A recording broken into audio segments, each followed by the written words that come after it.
Bonjour, dear listeners, and welcome to Defense, the conversation about women in defense you never knew you could have. A few months ago in February, I received a press release from NATO informing me that they had realized for the first time ever an all-female AWACS flight. Now, you might be wondering what AWACS stands for, and it's an Airborne Warning and Control System aircraft.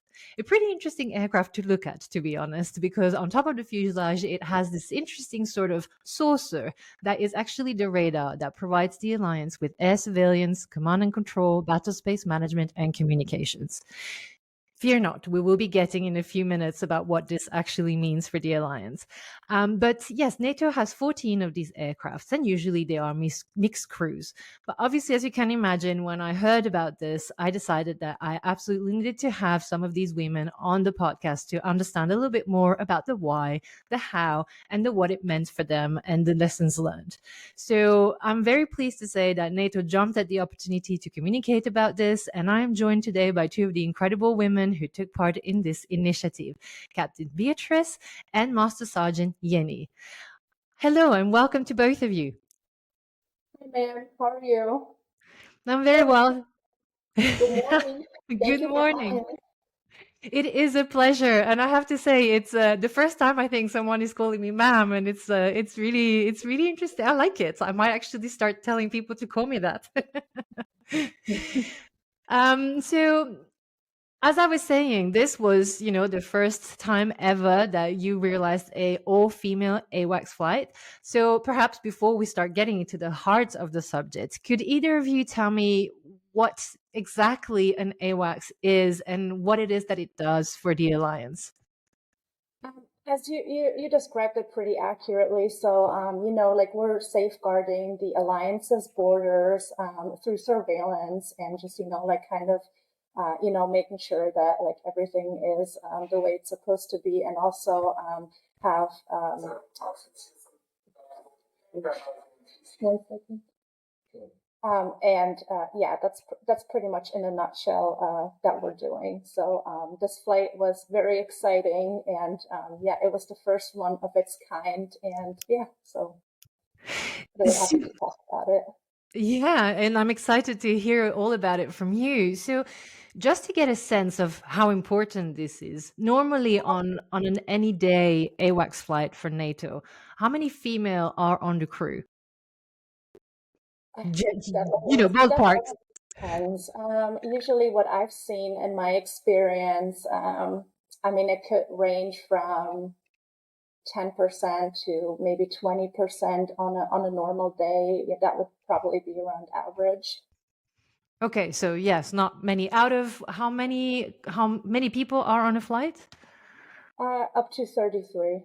Up to 33. Yeah, so it's And when the I airport is packed, we could have less, based on how many people are on the sortie and require training, but that's the maximum.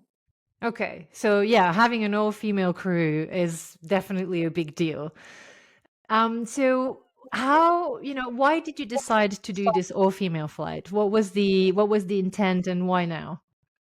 So the female flight, what happened was we created the Women's Initiative team here for the Geilenkirchen Air Base.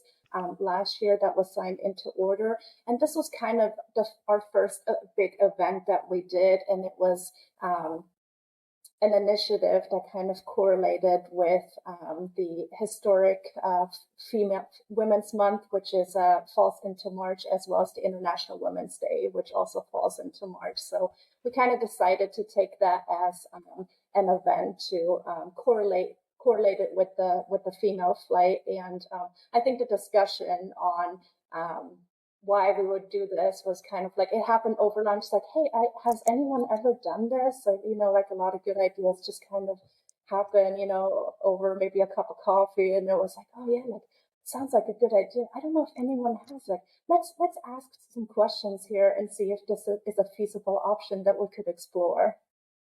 Yeah, I love that because Actually, the way I got into defense, you're so right. The way I got into defense was on a night out in Toulouse. I met someone who was a defense journalist, and I said to him, if I can ever help you, let me know. And 2 weeks later, I was writing an article about frigates and destroyers when I had no idea what either of those things were. So, as you said, always like at the most unexpected time. So was it And he difficult? wanted to weigh in as well. Oh, please go ahead, Master Sergeant Yeny. Yes, the most important step for us, it was the support that we have received from our community, from our leadership. It was important for us, even though Beatrice brought the initiative, right, the idea, and then asking here and there. We received a lot of support, a lot of positive vibes, and that it enabled us to continue and to forge a new way of doing things and communicating with our partner allies, with the members, with the technicians, with the members actually who gonna want to fly. And then it was a lot of coordination, it was a lot of planning. And the one thing that I can highlight here, it is the tremendous support that we have received from everyone, from our leaders, from our community itself. So we are very happy to highlight these important events, and then also to make known this important fact that it was for us, it was empowering, and it was an inspiration to have that flight itself. Yes. Sorry. Yeah, I'm just so overwhelmed just with the positive feedback that we've received for this. I've done a couple of interviews so far, and just the reaction from people, I just didn't expect it, and I'm so happy that this was able to go above and beyond of like what my initial vision of this was. So yeah, we couldn't be happier with, like Yeny said, all the support that we've gotten. Well, actually, you're preempting one of the questions I had for you. I mean, I was incredibly excited about this, obviously, being a woman and being in defense. What other reactions have you had? You said very excited, very supportive, Where is it coming from? Who's been getting in touch? What kind of reactions? So we had an interview with a radio station, and then also someone from like a journalist reaching out to us as well, kind of like writing an article, and we also gave an interview. And then social media, there was there was something about the flight, and like the reactions overwhelmingly positive. So I really hope that this is a continuous event that like we can do in the future as well. Absolutely. And I will come back to this last point. But I guess the question I had for you next was, we hear a lot about the fact that there isn't enough representation of women in defense. It can be hard sometimes to get women in the field. So was it difficult to organize this all female flights? The logistics of it, the getting all the women at the same time, because for the listeners that may not be familiar with NATO, obviously it's a rotation. You don't all stay in NATO all your careers. So how hard was it to get all these women at the same time on a flight? Personally, looking back at it, I just had a lot of fun just crafting the crew for the flight, since I know most people here, and I was able to just walk into the squadron and approach the individuals directly and tell them about it, give them some background information. This is why we're doing this. This is why we think it's important. Are you interested in joining this flight? And overwhelmingly, like most women were like, yes. And I was so happy the date that we found just like worked for everybody. So I don't know, it's just luck that we were able to get everyone together and nobody was on leave or anything. So yeah, like I at the time I didn't realize there could be a problem. So I just kind of went ahead and did it, and was able to kind of like work out all the challenges and find everyone that I needed, and everyone was eager to fly on that day. And some people even made sure that they would be available that day to fly as well. So the stars aligned, basically. Basically, yeah, like it was really one of those things where, yeah, it just there was a plan, and then like we just made it happen. So it was meant to be, let's put it that way. Yes, exactly. So earlier on, you mentioned that this was fun to organize, fun and very interesting to do as well. So without obviously, the next question is not about judgment or anything, but you said you wanted to do it again. So was it different to do an all-female flight compared to have a mixed crew? Was there something that jumped at you in terms of, but you both in terms of having just female on a crew? We're all professionals here, so there is no. I mean, we all are incredibly competent at the things that we do. So there is no difference in like whether you fly with a man or a woman. Like this was just happened to be a female flight, but in terms of the way that it was executed, the professionalism that was put forward was just exactly the same. Yeah. But maybe, it could have been just more fun for once to just be women and see what it was like. So with this being kind of a special flight, I think with everybody being so pumped that this was happening, and we took a lot of pictures, and we also had like an after event, and everybody just being so excited, it just felt really happy, and we're just ready to execute. So, and the female voices that you hear over the radio, obviously, I mean, it made my day. But other than that, like, just it was a normal mission for us. So like I said, and the way it was executed, it was always professional, and it stayed pretty much the same as any other mission as well. But the excitement definitely was there.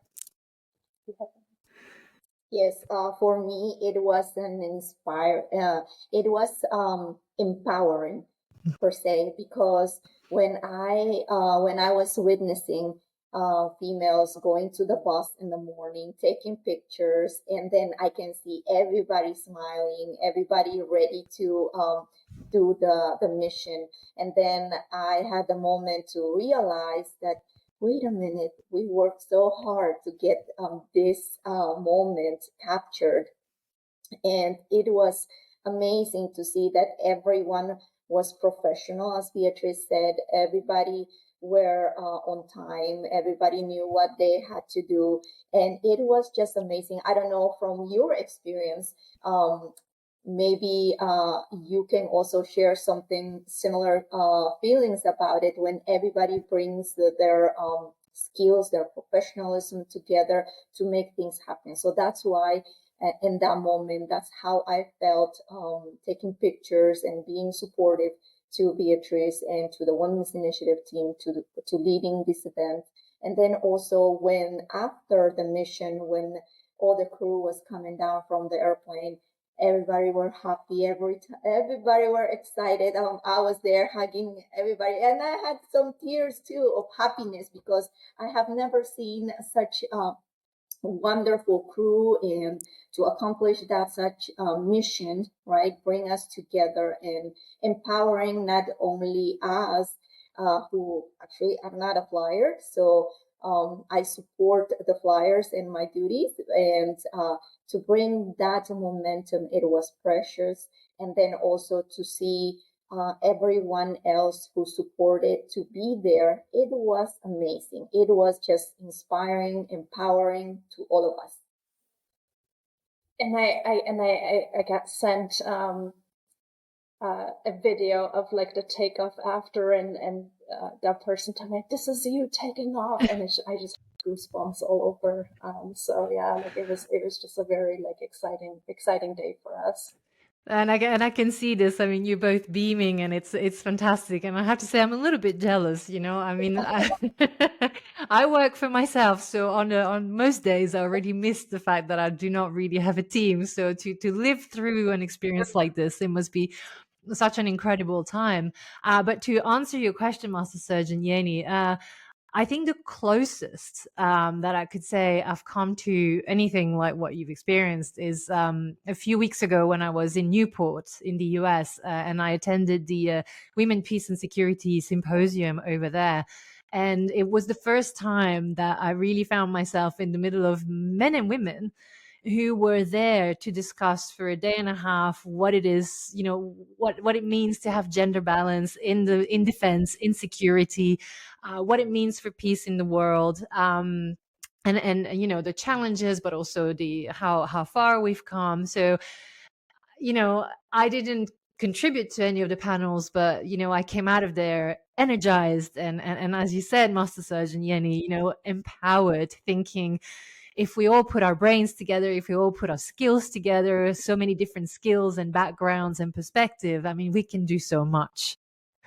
And I would like to point out, obviously, this was not, you know, in large, not for us. It was for the next generation of women that felt inspired, seeing these ladies, you know, doing amazing things and being just as capable, you know, as you know, their male counterparts. So we just really hope that this will inspire the 10-year-old girl that sees like, yes, this is exactly what I want to do, and just the possibilities that there is in our career fields. It's one thing I would like to highlight. It's all about collaboration and communication as well, right? Because if we can collaborate, we can communicate, then we can make things happen. Yeah, absolutely. So now I want to get a little bit more to know both of you. So I was wondering if we're going to start from you, Captain Beatrice. If you could tell me a bit about, you know, where you come from, first of all, which country, what your role is on a day-to-day basis, and what your role was on the flight. Okay, all right, where do I start here? So I was born in Germany and I grew up in Switzerland, and then I moved back to Germany to finish prep school, and I really wanted to be in the military, and then I decided to go to college in the States, actually in the US, and then they had this great program which kind of like let me take my normal classes and then also take part in military training. And after that, I went to a training camp, basically, and then later on, I received my commission. So then I became an air battle manager, and I was stationed at Tinker Air Force Base in Oklahoma, which is kind of the hub for the U.S. AWACS. I was there for a couple of years, did 2 deployments and a couple training exercises. And then I came here to Geilenkirchen to work with NATO. And to fly on the NATO jet. So I brought some of my previous experience to NATO, which helped me out in my training journey here.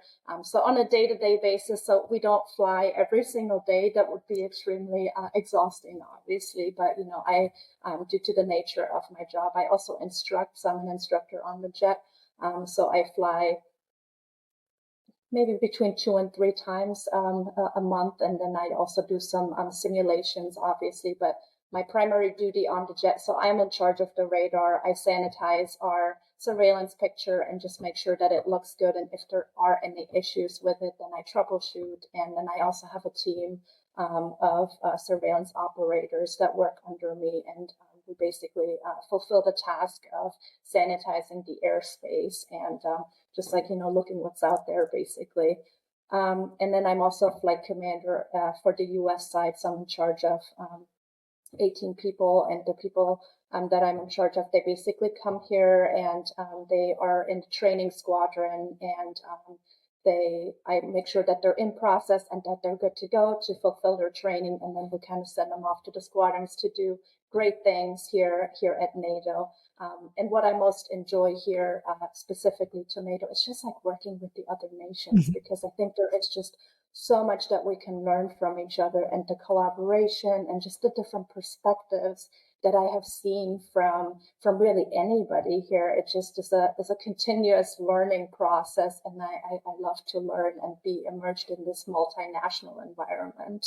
So you said that you really wanted to be a military. Was there a specific reason, maybe something that was running in the family, so to speak, or maybe you met someone who inspired you or saw someone who inspired you?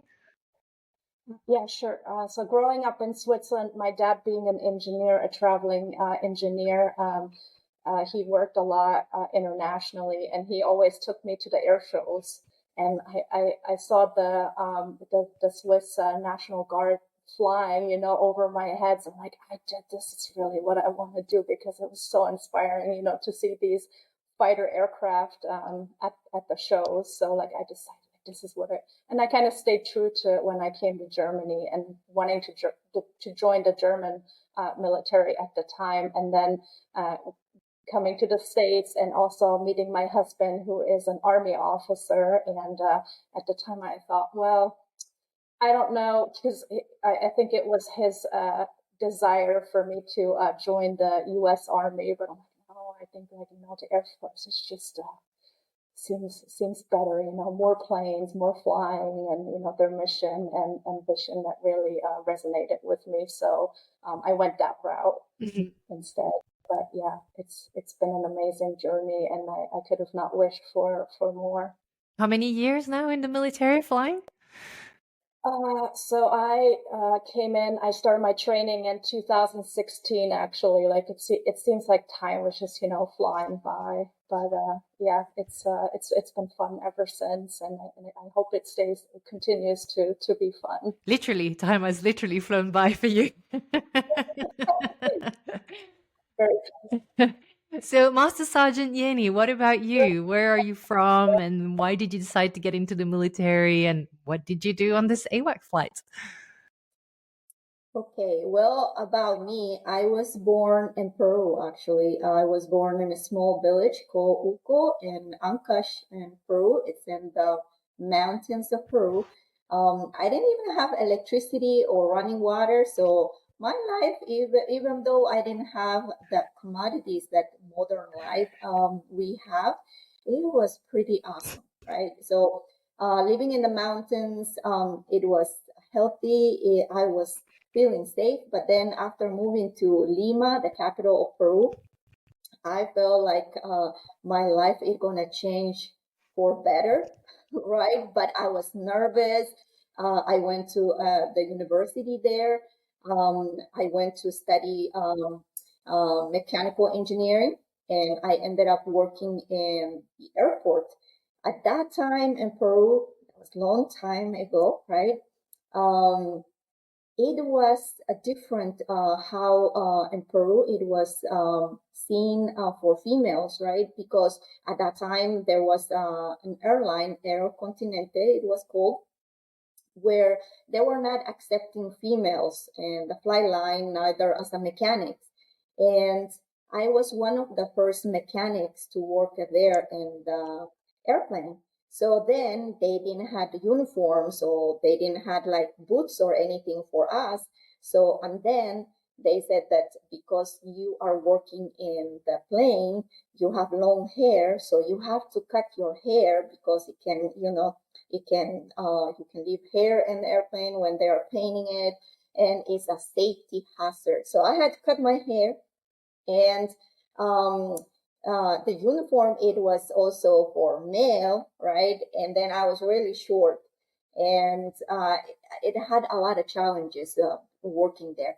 But then at that moment, right, when I was working in the airplane, I was with, I had a red uniform.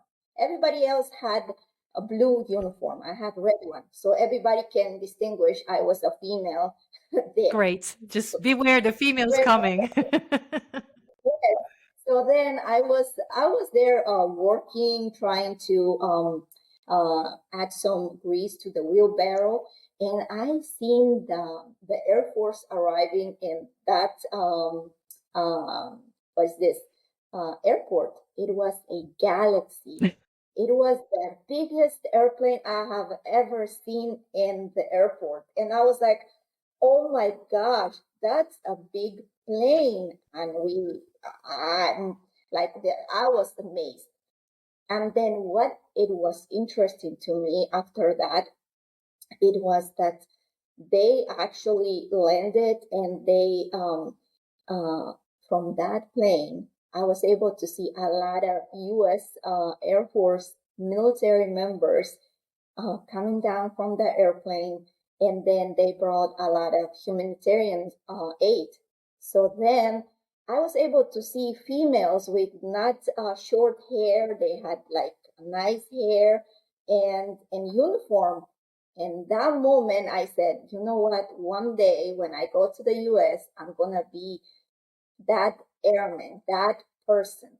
So then I was just inspired because I never thought that in other countries I'm going to be able to see female flying the airplane, right? Or working in an airplane with long hair.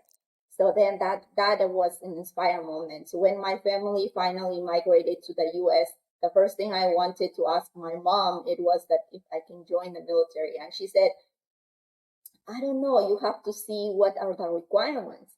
So when I look at the requirements, you have to pass the test, the ASVAB for the enlisted, right? So you have to pass the ASVAB, you have to go to a military facility to do your fitness assessment and all that. And I was able to run in the mountains of Peru, but being in Lima, I got lazy, right? I could not run, I could not do sit-ups, I could not do push-ups. So that was like how I'm gonna prepare myself, right? So then I went to the gym, I tried to do sit-ups, and then the requirement at that time it was like you have to do 25, 30 sit-ups. Wow. You know how many sit-ups I was able to do? 100. One. Wow. One, one sit-up. And for me that was how I'm gonna like every day I will be like dreaming about wearing a uniform, being able to do important missions, supporting people. And most of this, it is how I can serve the United States that has given me and my family so much, the opportunities that we have there to go to school and to have a safe environment. And then for me, it was like really hard to try to do sit-ups because I said, if I cannot do one sit-up, then my life is over. I cannot how I'm going to continue to do this. So every day I went to the gym and I tried to do my sit-ups. And then finally I was able to do 15 after a month. Incremental change, step by step. And for luckily I was able to pass my ASVAB, and then I went to my basic training. And there everybody called me Peru, but I was able to understand English, right? But it was really hard for me because in basic training, my training instructor will be really fast. He will be talking, hey, you do this, you do that, you do this. And then I'm like trying to follow the instructions, right? And I was not able to focus. And I'm trying, can you please speak slowly? I cannot understand. And it was really hard. So then after that, in basic training too, I learned how important it is to build your team, to build who can you trust, and then how you can be able to overcome challenges, right? My main challenge, it was to do sit-ups. So every night after all this training, all day running and doing your basic training stuff, every night the majority of my teammates will come and help me do my sit-ups. And that's how I learned the importance of teamwork. Because without them, I could not have done any sit-up. I could have not passed my basic training. So that was important to me.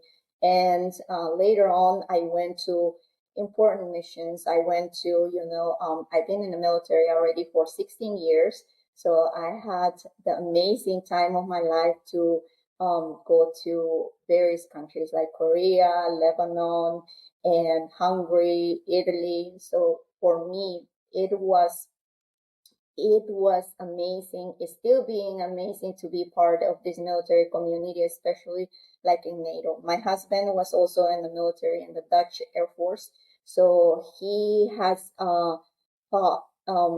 teach me a lot of important cultural differences that makes us unique, right? How if we learn from each other, that it makes us stronger, more powerful. And that's one thing I appreciate about working in the NATO environment, because every nation brings their unique set of skills if you are on a technical level, and then you share that commitment that you work towards something that is bigger than your ideas, right? Because you are part of the community. And then when you bring those experiences and set of skills together and collaborate, then you work towards something. And then you feel positive too, that everybody understands you and then collaborates with you. So that I find inspirational to be part of this community and learning from each country. And every day for me, it is It's a a new blessing. adventure. Yeah. I love that. One of the reasons why you got into the military is so that you could grow your hair. I'm looking at you with my extremely short hair and I'm thinking that's interesting. But, I love hearing your stories. And I was wondering, if you could tell me, Captain Beatrice, I'll start from you. Being a woman in the military, did you have any particularly, any anecdote of a bad experience, but also I don't want to focus just on the bad, but also really good experiences of support from female or male colleagues? I tend to focus mostly on my positive Good. experiences, and I've just been really lucky that my strength and also my competence, I think, speaks for itself of what I have accomplished. I was part of a program that let me fly as a pregnant aviator. It was about testing the first maternity flight suit. It was a pilot program that was started. And it was just so empowering, that I could fly. And I think, maybe some of the negative people looked at me kind of strange, like, why would you do this? And I don't know if they felt particularly comfortable flying with me, but it wasn't their decision, and I didn't let that deter me. So I just kept pushing, and I just really loved the positive experience and what it has given other aviators to still be able to keep their qualifications if that's what they desire. I mean, we don't dictate people, flying through different circumstances, but if that's something that they want to do, it has allowed me to keep my competence and not go through a rigorous requalification process. And I had an easy pregnancy, so baby was just, with me on board at the time, and it had been fun to do that and be the first one to, or one of the few ones that got the opportunity to test this flight suit and then certify it and say, like, okay, this is actually, like, doing what it's supposed to do, because it kept growing with me and I didn't have to just, like, change my flight equipment on a regular basis, because I would get bigger and bigger. So Yeah, that was actually going to be my question. What does it mean? Because when we think of flight suits, obviously, like Hollywood pollutes a lot of what we think about in the military, obviously. And you don't wear the same uniforms as the fighter pilots that we see on the movies, because obviously you don't have the same missions and restrictions and everything. So what was this suit like? What was so special about it? As you said, it was growing with you. Is that right? the way that they did it, they requested measurements, and then I sent those in, and based on that, they were able to just design a flight suit that was fit specifically for my body, and it was made a little bit wider, around the waist area where I kept growing, so I was able to. It grew with me, basically. I was able to adjust it, and without me looking funny or weird or anything. It's just, the normal nature. I was just in a pregnancy flight suit. So, And this was with the German Air Force, with the US U.S. Air Air Force. Force back Okay. back And this has been, as you back. said, certified, and this is now something that, as you said, if female want to fly pregnant, they can use the same suit. Exactly. Yep. And we're started also a program where we were able to make those available to the flyers here as well. That's amazing. And you flew until which month? It's at the time we were allowed to fly up to our third trimester. Okay. And So it's been a while ago, so 7 months, and the NATO regulation is actually like you can fly up to 7 months. Wow. Okay. Yeah, I can. It's very interesting that you mentioned this because the episode that was just released today, actually in May, is a attack helicopter pilot for the U.S. who was one of the first female Marine Corps helicopter pilots, and she flew with being pregnant at the beginning, but they had no idea how to deal with this. Like for them, it was like we don't know what to make of this. Like we'll allow her to fly, just she's a pilot, but there was none of this accommodating or anything. So it's fantastic to hear this. So what about you? Oh, so please go ahead. Yeah, I just wanted to say, obviously, the safety of the baby and the mother is always paramount. I mean, like, I was lucky enough to have an easy pregnancy that allowed me to do this at the time, but, like, obviously, under strict doctor supervision. Of course, I imagine, yes, you have even more regular checkups to make sure that, yes, baby can continue to fly with you and you're still fine. So what about you, Master Sergeant Yeny? You were saying that when you were at the beginning working on aircrafts, you were wearing this different suit and you were sticking out like a sore thumb, as we say. How did it feel to move to the military? Did you feel more included? Did you have different challenges? How was it?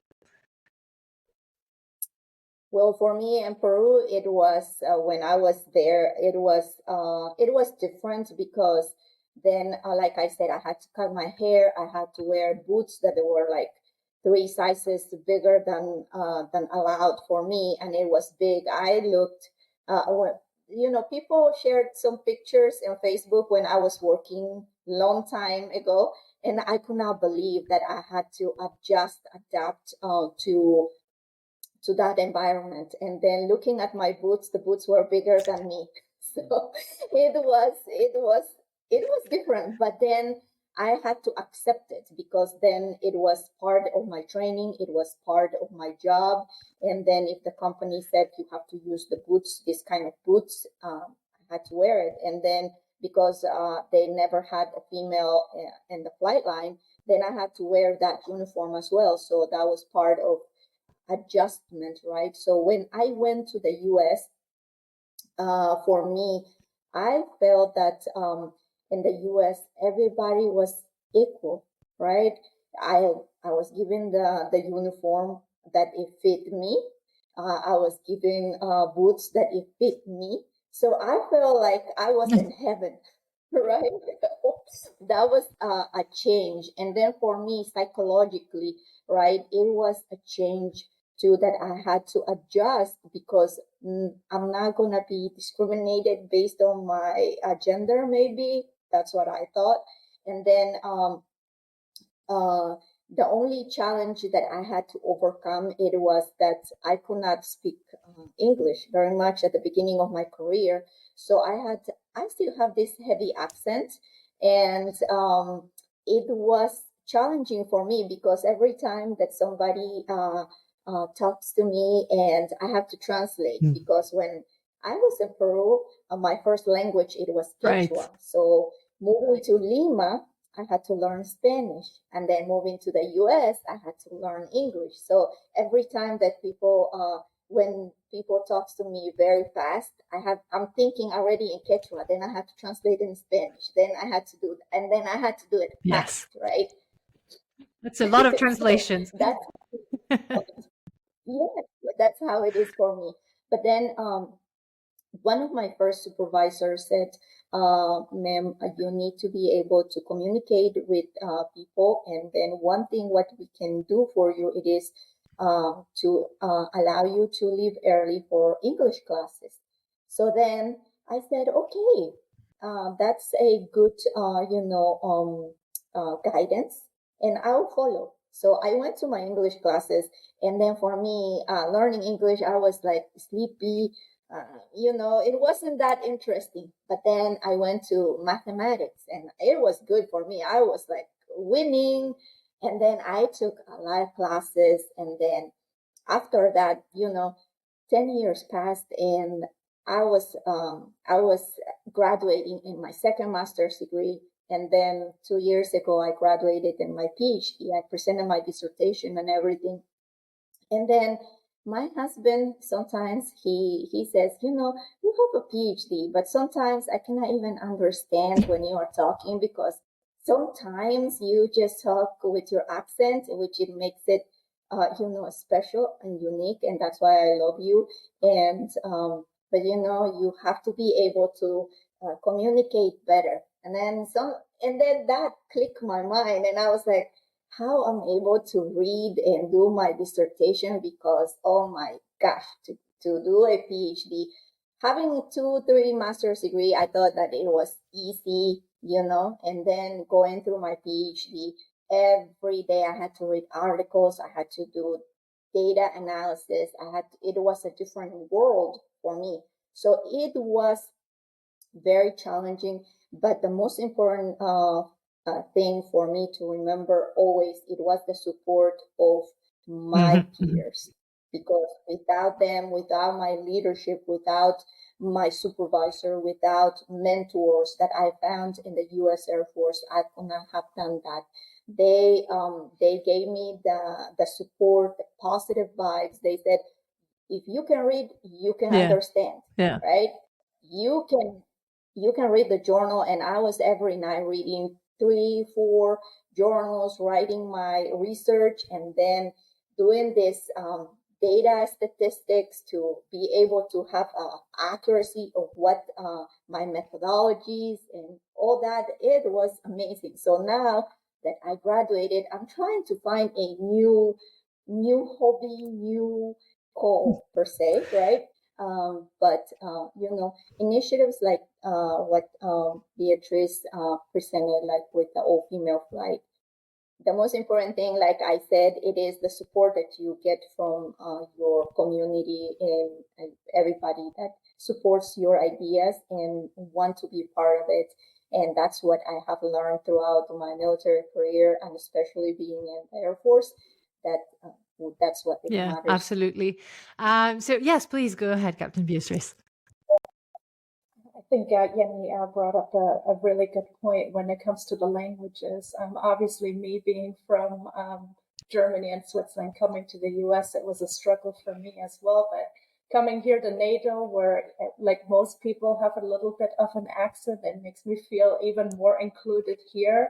So I think it's just really interesting, and through language, I think like we also like learn so much, and being able to use my native language has also helped me just to keep that competency as well. Yeah, absolutely. I definitely see what you mean.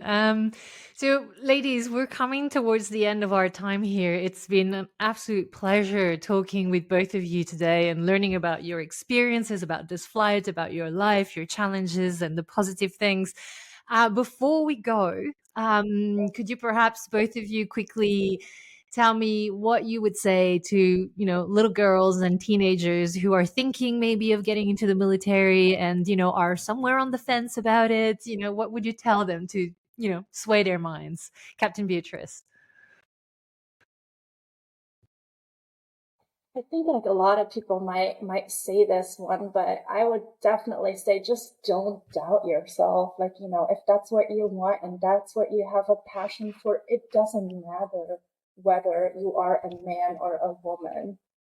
Just, keep on pushing, keep on being yourself, and yeah, so people, or I think women tend to kind of like don't think of themselves as highly as maybe like our male counterparts. I've heard that a lot. So I just think that it's just important to keep true to yourself and don't doubt yourself, and know that you can do it with the right preservation and competence as well. I would like to bring up a quick story here that relates to the female flight that reminds me a little bit of this. So our flight engineer, female flight engineer, Portuguese, that was on the flight, came up to me one time at one of the meetings we had, and she was mentioning that she had become a national star in her country because there was a big cover picture of her on one of the newspapers. and her mother selling newspapers was running around and telling people, "This is my daughter. I can't believe it." So just what we've achieved with this, it's just gone above and beyond, and I couldn't be prouder. That story just made my day that day. So I just wanted to share it before I hand it over here. Absolutely. To Yeny. And I'm glad you did, because as you said, it's very important. I mean, as we often say also, is like, if you don't see it, you don't think of becoming it. So it's very important to see this picture, for people to know that this has happened, and for people to know that, there are military women out there beaming, because they love their job and they love their cohorts and the people who support them. So yes, thank you for this little anecdote. Yeah, absolutely. And I just wanted to say that I think also this has just shown the outside world like what is possible, because I've heard people say, "What do you mean you have female pilots on board? Like, we've never seen it." And I think this has just, kind of shown them that, the possibilities that are open to us, and now they know. So I hope that it will definitely be an inspiration for our future Absolutely. Let's generations. hope so. And what about you, Master Sergeant Yeny? A few last words for any girl out there thinking about joining the military? Yes, my message it is, if you dream it, you can make it. You're gonna fail the first time, maybe the second, but the third one, right? You're gonna make it. So that's my message. If you dream it, you can make And you can have your team helping you getting good at sit-ups. Yes. Thank you again so much for being with me today. It's been a real pleasure having this conversation with both of you. And I really hope there's going to be another flight like this and many other initiatives. I'm pretty sure you've inspired many, many people. Thank you so much again. Thank you so much. It was we really appreciated the opportunity. We were really excited. Thank you again for this great opportunity. Thank you. Thanks.